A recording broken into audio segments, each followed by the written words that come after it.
Hai guys, Assalamualaikum warahmatullahi wabarakatuh.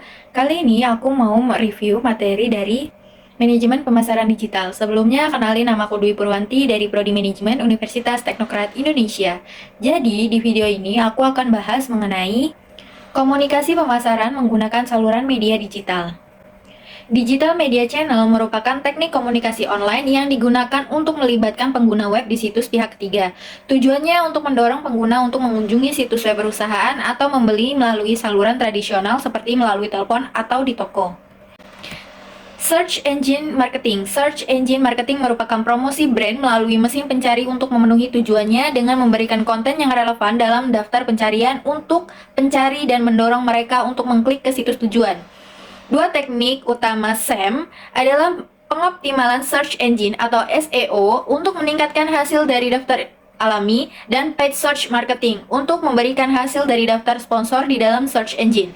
Itu ada dua. Yang pertama, search engine optimization atau SEO melibatkan pencapaian posisi tertinggi atau peringkat praktis di dalam daftar alami atau organik dengan kombinasi spesifik kata kunci atau frasa kunci yang dimasukkan oleh pengguna mesin pencari. Yang kedua, paid search atau pay per click marketing atau PPC mirip dengan periklanan konvensional. Contohnya, iklan teks dengan link relevan ke halaman perusahaan ditampilkan ketika pengguna mesin pencari mengetikkan frase tertentu.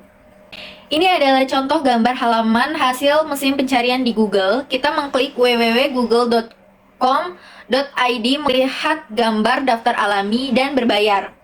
Search Engine Optimization atau SEO meningkatkan posisi dalam daftar alami bergantung pada pemahaman pemasar pada proses di mana mesin pencari penyusun indeks dengan mengirimkan speeder atau robot untuk menyarapi situs yang terdaftar dengan mesin pencari tersebut. Speeder adalah proses perangkat lunak yang secara teknis dikenal sebagai robot yang digunakan oleh mesin pencari untuk mengindeks halaman web dari situs terdaftar secara teratur. Mereka mengikuti atau menyerapi tautan antar laman dan mencatat URL referensi laman untuk analisis di masa mendatang. Itu ada 4. Yang pertama, crawling. Tujuannya dari penyerapan adalah untuk mengidentifikasi halaman yang relevan untuk diindeks dan menilai apakah halaman tersebut telah berubah. Penyerapan dilakukan oleh robot yang juga dikenal sebagai speeder. Yang kedua, indexing. Indeks dibuat agar mesin pencari dapat dengan cepat menemukan halaman paling relevan yang berisi query yang diketik oleh pencari.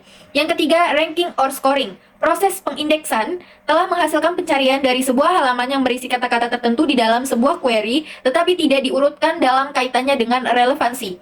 Yang keempat, query request and result serving, antarmuka mesin telusur yang sudah dikenal menerima query penelusur. Lokasi pengguna dinilai melalui alamat IP mereka dan query kemudian diteruskan ke pusat data yang relevan untuk diproses.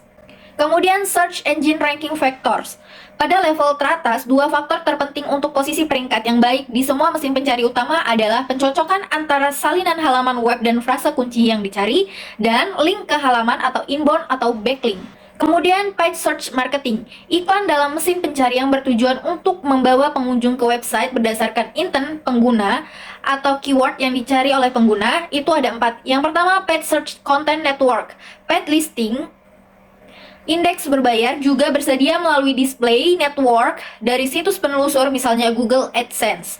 Yang kedua, trusted feeds, metode otomatis untuk memasukkan konten ke dalam indeks mesin pencari atau database agregator. Yang ketiga, controls position in paid search. Yang keempat, Google Quality Score, taksiran kualitas iklan, kata kunci, dan halaman landing. Iklan dengan kualitas lebih tinggi dapat menghasilkan biaya yang lebih rendah dan peringkat iklan yang lebih baik. Kemudian, mengoptimalkan pay per click. Meskipun pemasaran pay per click pada awalnya tidak tampak serumit pengoptimalan search engine, pada kenyataannya ada banyak masalah yang perlu dipertimbangkan. Yang pertama, targeting. Strategi jaringan iklan pencarian, strategi jaringan konten, strategi struktur kampanye, strategi pencocokan kata kunci, strategi penargetan istilah pencarian. Yang kedua, manajemen anggaran dan penawaran.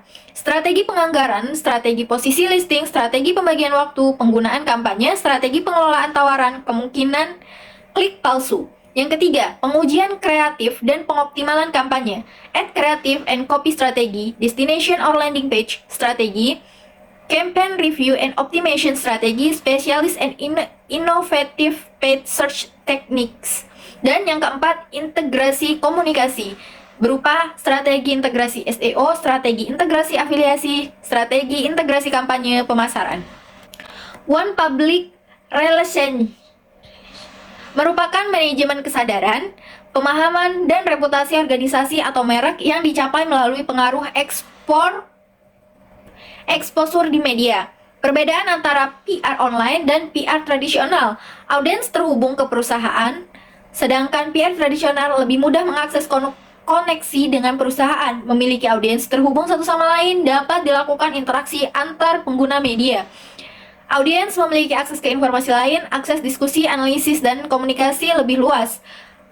PR online, audiens menarik informasi, PR tradisional, medianya lebih banyak.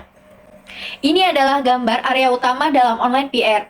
Yang pertama, attracting vector stroke search, yaitu ada pembuatan tautan masuk, pembuatan konten, blog, umpan, siaran pers, mempengaruhi pemilik data. Yang kedua, engagement dan dialog, yaitu ada survei dan jajak pendapat, riset audiens, perusahaan media sosial, konten buatan pengguna blog sendiri, mempengaruhi pemilik data.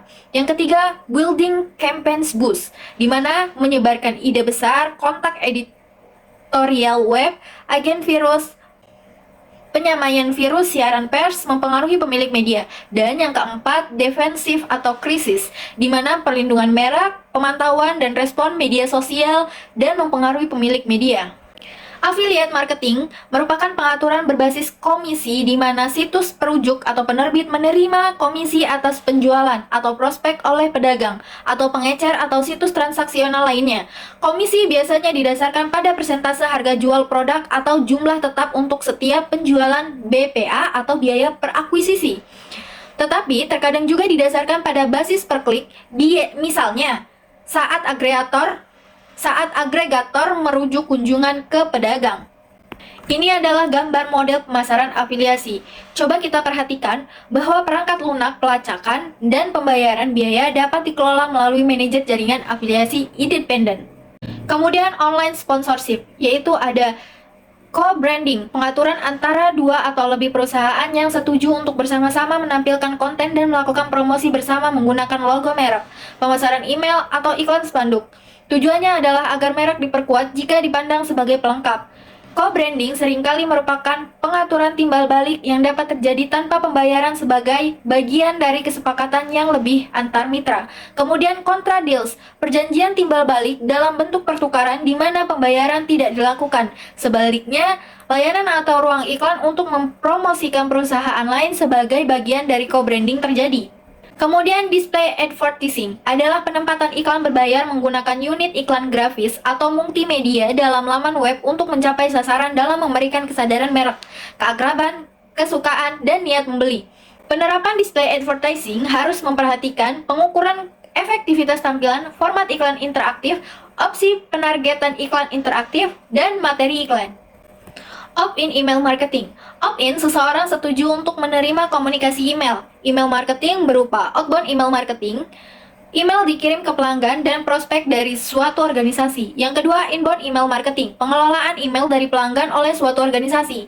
Email paling banyak digunakan sebagai konversi prospek dan alat retensi pelanggan menggunakan daftar prospek dan pelanggan opt-in. Sosial media marketing memantau dan memfasilitasi interaksi dan partisipasi pelanggan di seluruh web untuk mendorong keterlibatan positif dengan perusahaan dan mereknya. Interaksi dapat terjadi di situs perusahaan, jejaring sosial, dan situs pihak ketiga lainnya. Viral marketing atau pemasaran buzz adalah bentuk pemasaran kata mulut elektronik. Merek dan promosi didiskusikan dan kesadaran akan mereka ditransmisikan dalam dua bentuk utama, baik sebagai email untuk menyampaikan atau diskusi di jejaring sosial. Kemudian word of mouth atau warm marketing. Hal ini berkaitan dengan orang-orang untuk membicarakan produk dan layanan penjual dan mempermudah percakapan tersebut berlangsung. Ini adalah seni dan ilmu membangun komunikasi customer to customer dan customer to marketer yang aktif dan saling menguntungkan. Hal yang perlu diperhatikan dalam menciptakan ruang merek supaya konsumen berinteraksi pada media sosial. Yang pertama, pahami motivasi konsumen untuk menggunakan jejaring sosial. Yang kedua, ekspresikan diri sebagai merek. Yang ketiga, ciptakan dan perhatikan percakapan yang baik. Yang keempat, Berdayakan peserta. Yang kelima, identifikasi pendukung merek online. Dan yang keenam, aturan emas atau berperilaku seperti jejaring sosial. Kelebihan dan kekurangan media sosial dan viral pemasaran. Keuntungannya adalah agen viral yang efektif dapat menjangkau halayak yang besar dengan cara yang hemat biaya. Kerugiannya adalah bahwa ia merupakan teknik komunikasi pemasaran yang beresiko tinggi karena memerlukan investasi yang awal yang signifikan pada agen viral. Oke, semoga pembahasan aku mengenai komunikasi pemasaran menggunakan saluran media digital bisa dimengerti ya. Makasih yang udah nonton dan see you di video yang lain. Bye-bye. Wassalamualaikum warahmatullahi wabarakatuh.